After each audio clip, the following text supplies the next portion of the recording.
The topic of today is to make links between education and music.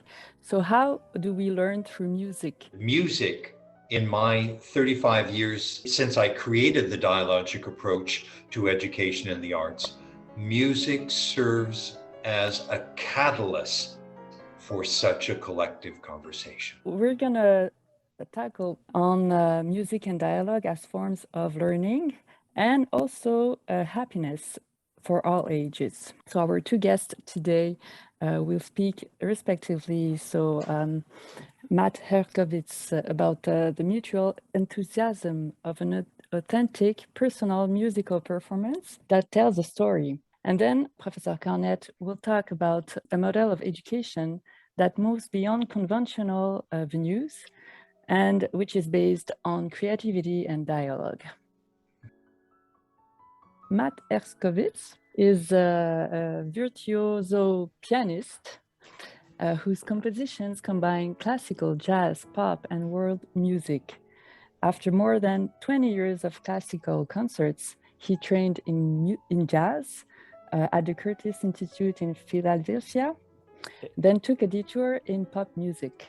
His music reaches an older audience as well as the new generation of musicians. He says they love it because it's real. I'm sharing with them who I am as an artist. The floor is yours. Thank you. Thank you very much. Hello, everybody. Pleasure to see you all. I am a concert pianist, classical and jazz, composer and arranger, sort of active in all three areas. I also was a studio musician. I was in pop music for a while, French pop. Now I focused on my hybrid of classical and jazz. It started out as in original music, but now I've done a lot of projects, especially with Bach and Chopin, taking pieces by those composers and sort of reinventing them in jazz styles.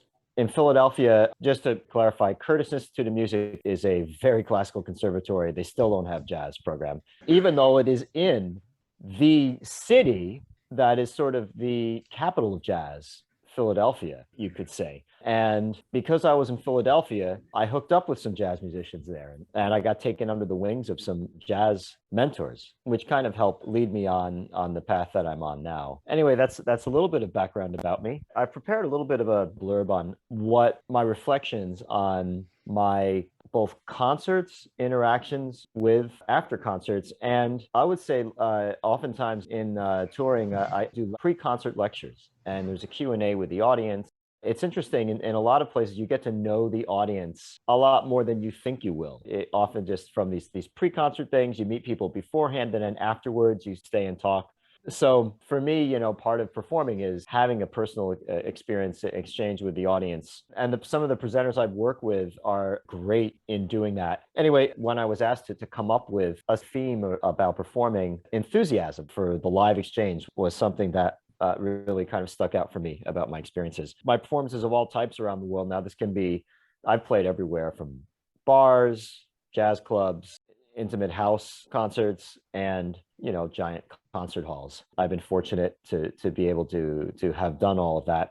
I've also had a fairly long amount of time in my career to get to all that. I'm in my 50s and I started concertizing in my teens. There's been a long parcours. So this common denominator of enthusiasm for the audiences to listen and discover. Very rarely to my concerts is there anyone in the audience who was dragged there against their will. They are there because they're curious, or sometimes they're even there because they're looking to love to hate it. And then hopefully, usually they end up actually loving it to their own surprise. I mean, this could be like a friend tells them about it, and they say, "Oh, I'm going to hate it." "Oh no, you'll like it." It's okay. I'm going to go and I'll show you how much I'm going to hate it. And it's great to talk to people like that and get all kinds of perspective. Why is it that you thought you hated jazz? Why do you think that it's sacrilege to give a different interpretation, literally, to Bach and Chopin, not just emotionally, but also augmenting what's written on the page and improvising and doing your own thing? I find that the resistance to that, if there is any, to the extent that there is any, melts away after you start doing it. And there's nothing you could say to people to change their mind. but you can play for them. And that communicates way better than any words can what you're trying to do with this medium. And basically it comes down to personal voice and connection.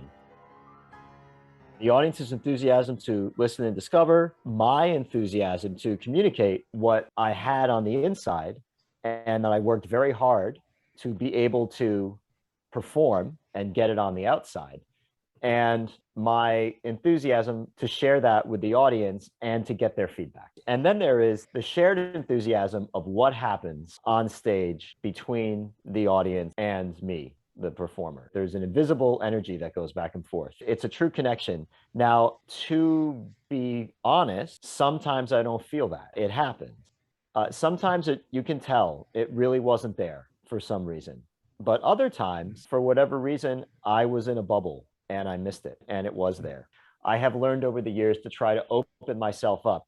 And if I'm not feeling it, like just be more open and see if I can open my own senses up. Because as an artist, I need the kinetic energy that comes with live performing.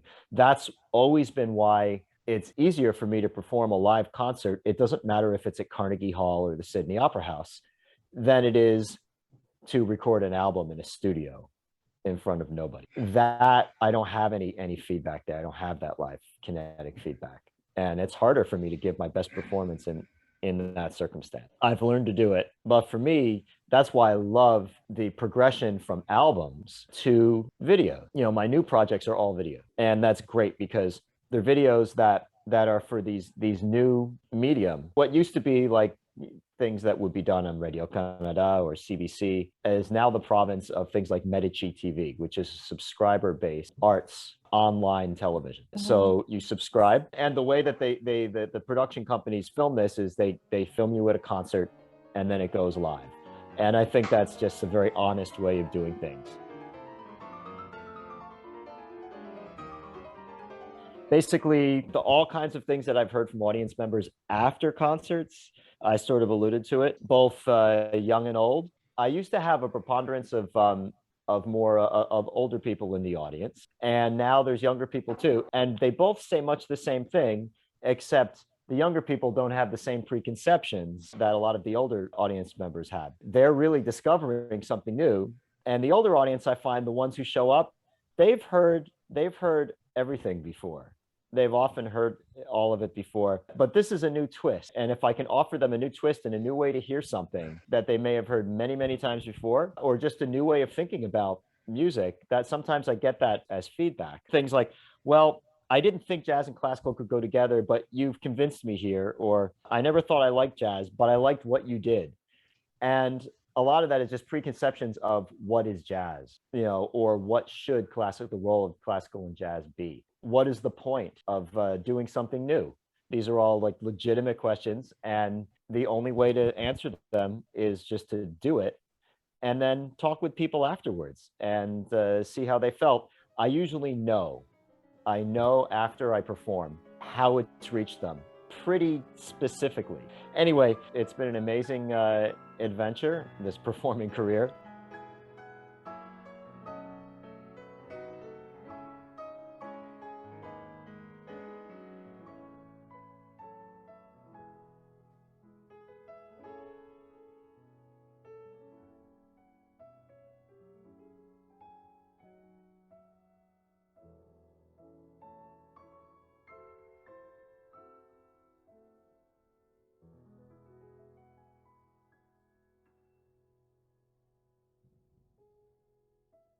So now we're going to hear from Professor Cornett.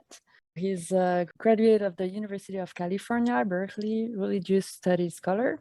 He created the dialogic approach to education 35 years ago, and he's going to define also what this approach is. It is now a subject of study in France, Germany, and the United States, Canada, and Quebec, where he lives. His presentation will focus on the interstices of learning beyond the traditional spaces and sources of education in order to perceive the human condition as a continuous cognitive and creative process.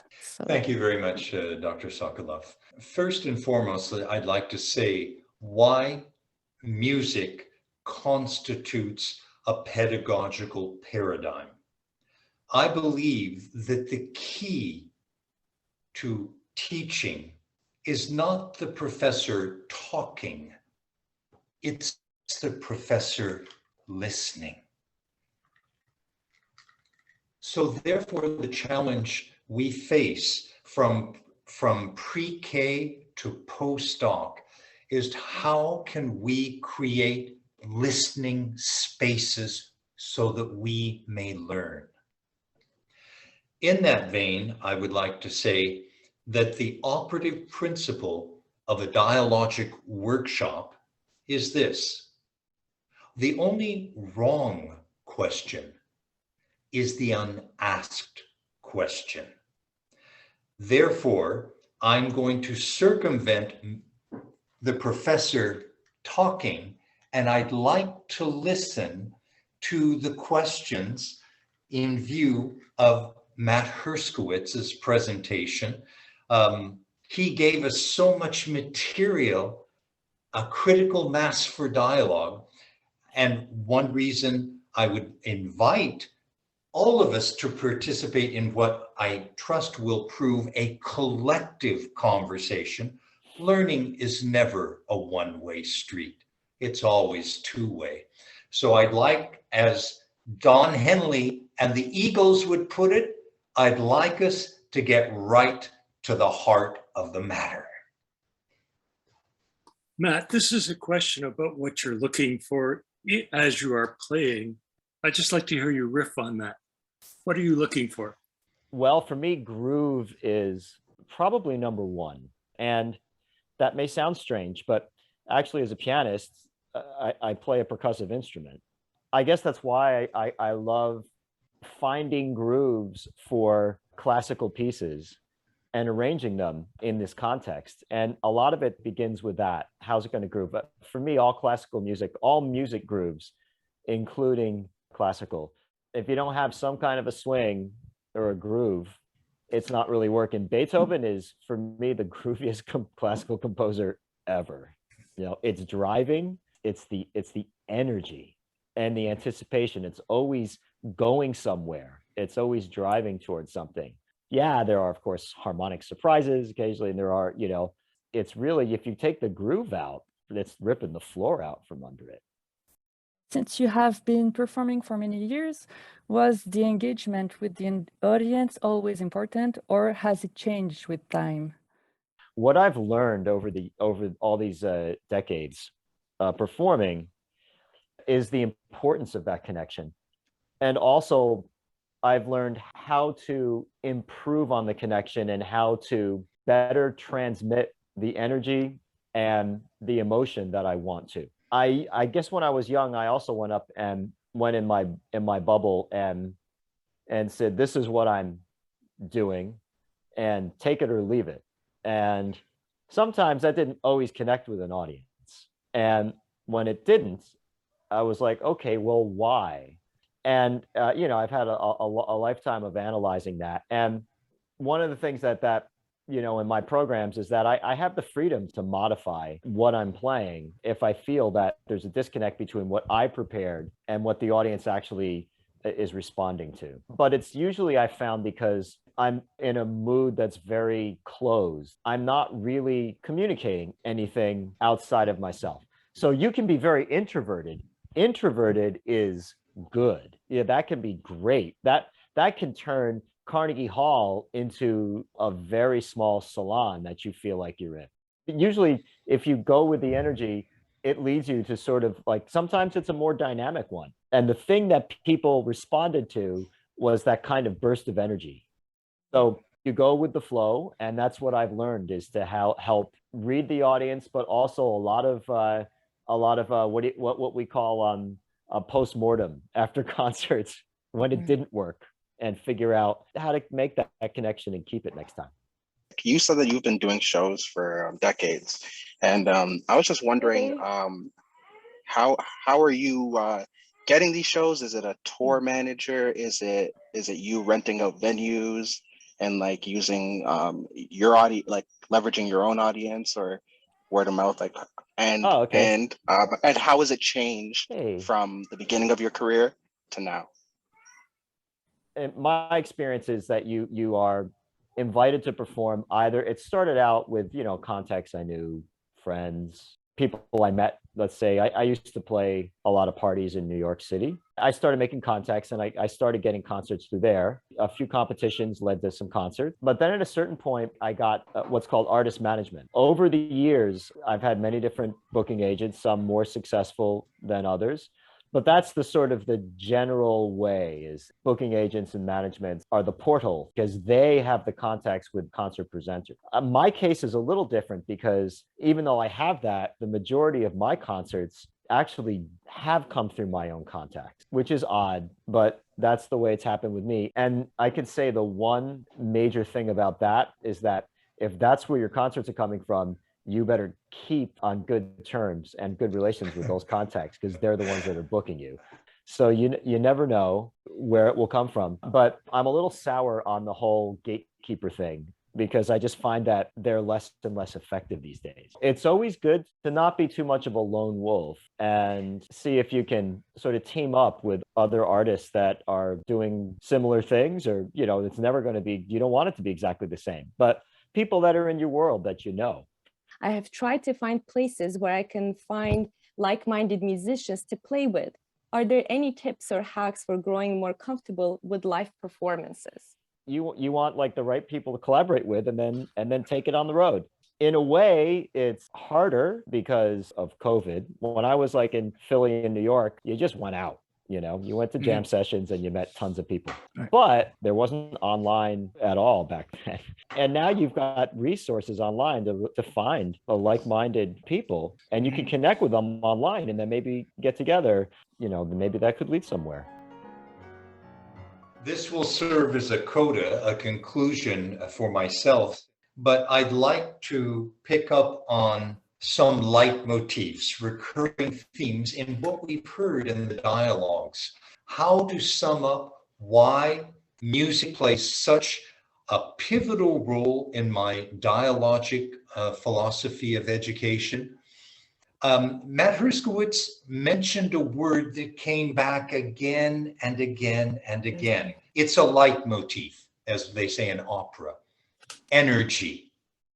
It doesn't matter what high school campus you go to. It doesn't matter what junior college or CJEP campus you go to. It doesn't matter what university you go to. There's always music. And I realized as an educator, if I wanted to reach students, I had to speak their language, and their language is music. In fact, in all of my courses, we have an anthem. We choose a song. And when the students walk into the classroom, they hear it.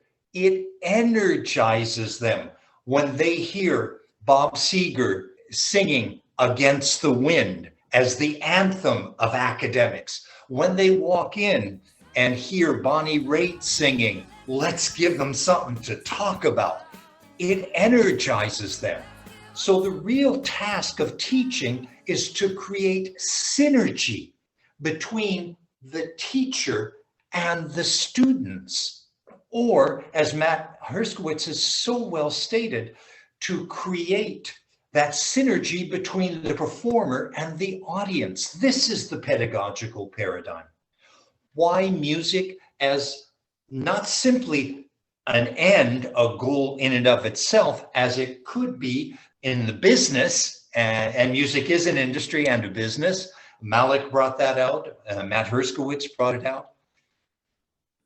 Music is a means to an end, and that means may be more important because as a religious studies scholar, I realized, first of all, that music can reach the innermost.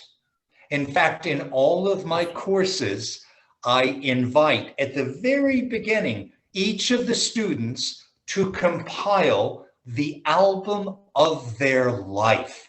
What tells their story? What do they have to say about their lived experience? And I invite them in a stream of consciousness vein to write the liner notes of their own album.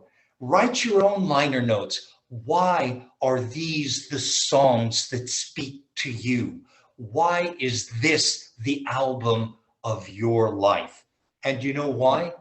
Because music is a universal language. You know, all of the people in this chat room participating in this collective conversation, which I call a dialogic encounter, we have people from Portugal, we have people from Holland, we have people from St. Vincent, we have people from Quebec, we have people from St. Mary's College in Los Angeles, and from India. We have all these accents. Noam Chomsky wrote a book, Manufacturing Consent. I maintain, as on the basis of my dialogic approach to education and the arts, that the clear and present danger in education today is manufacturing education, producing it in industrial quantities, when in reality, the reason for being as an educator is to humanize, to personalize, to individuate education. All the people in this chat room have their own accent. That is to say, they have their own voices.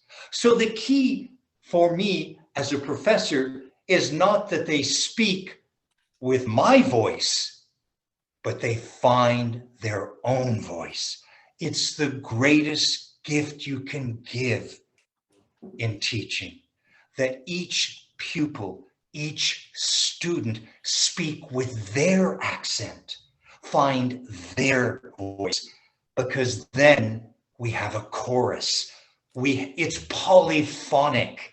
Education is not homogenic. One size doesn't fit all. Our task as teachers is to find out what fits them best. Matt Herskowitz and I have had an ongoing dialogue. I learned so much from him, and that's what I meant about the interstices. I'll give you one example. Many, many years ago, I went to an exhibition and there were two curators. And I was most intrigued by this exhibition and equally by the curators. And so I asked one of the curators, would they come in for a dialogic workshop? Now, let me explain that they are an artist, but like most artists, they're a struggling artist. They got to pay the bills. This co-curator was in fact a taxi cab driver, and at night he worked the swing shift. We talked about swing or the groove. Well, I saw some of the photos he took, and this is way back in the early 90s, that he took of the elderly in quote unquote old folks' homes as a photographer. And I saw what he did, and I said, I'd like to invite you for a dialogic workshop. And he did come in, and it was a remarkable experience. The next day, some of my students had him as their cabbie. He was their fare. And then the word got out on campus, Cornett's crazy. He's inviting cabbies into the academy, into the ivory tower. I hasten to add, ladies and gentlemen, this cabbie and mopper of old folks' homes wrote a novel entitled De Niro's Game. It was his first book, and he won the Dublin Impact Literary Award, the highest award in the world for a single book. His name is Rawi Haj. Why did I invite him? I listened to him like I listened to Matt Herskowitz. I had so much to learn from this taxi driver, from this custodian of old folks' homes. I'll close with a comment. I'm from the University of California, Berkeley, right across the bay in Oakland. There was a group called Sly and the Family Stone. One of their great hits, Everyday People. You know, most of my students are not music majors. They are not musicologists, but they all love music. So let's go to where they're at. And there was a great tune entitled, and Matt Herskowitz mentioned it, One Nation Under a Groove. Teaching is about creating community, and music can create community in the classroom. Thank you very much, Professor Cornett. And maybe we can listen now a bit more of your music, Matt Herskowitz.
What you heard from my concert on Medici TV, Jazz Chopin Etudes, that was the Butterfly Etude. And this was a live concert, right? So we left in like warts and all. And that's just a fun romp where take basically what Chopin wrote, which is stride piano in the left hand, dum tick dum tick dum tick, and just jazzed it up and made it jazz stride. So that was kind of the fun thing there. Hope you enjoyed it.